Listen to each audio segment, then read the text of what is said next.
Hello friends, तो आज हम देखेंगे ये प्रश्न हमारा आज का है। जांच कीजिए कि क्या किसी प्राकृतिक संख्या 6 की पावर n अंक 0 पर समाप्त हो सकता है।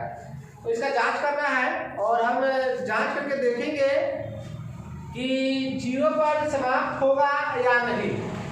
तो बनाना शुरू करते हैं।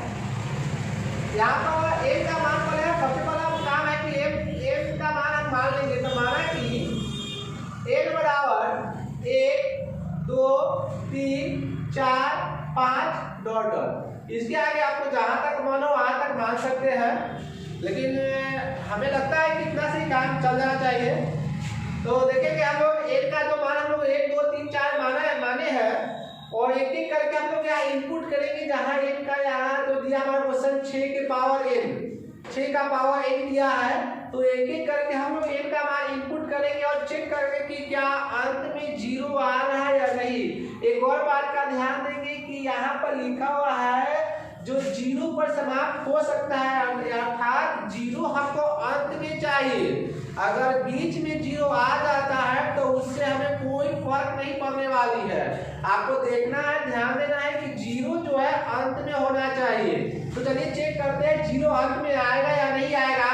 तो हम n का मान पहले 1 रखते हैं, तो n बराबर 1। तो देखिए इसको 6 और यहाँ पर n की जगह 1 रखेंगे तो 6 के पावर 1 हो जाएगा, यानी इसका वैल्यू 6 आएगा।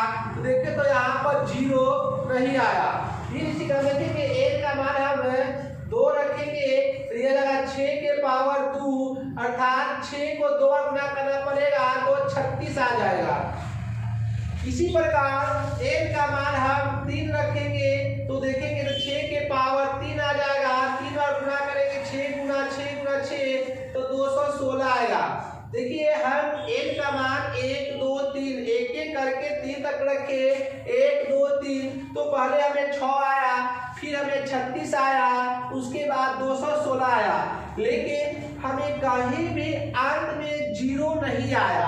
आप ध्यान से देखोगे क्वेश्चन बोला है 0 पर समाप्त। ध्यान देंगे यहाँ 6 पर समाप्त है तो यहाँ 0 नहीं है, यहाँ 6 है यहाँ भी 0 नहीं है, यहाँ भी 0 नहीं है। और हमें प्रश्न भी यही कह रहा है कि 0 पर समाप्त हो रहा है या नहीं। तो देखेंगे तो कहीं पर भी 0 लास्ट में नहीं आया है, इसलिए आप लिख देंगे कि अतः 6 के पावर n 0 पर समाप्त नहीं होगा। 0 पर समाप्त नहीं होगा, 0 पर समाप्त नहीं होगा। ये प्रश्न 0 पर समाप्त नहीं होगा।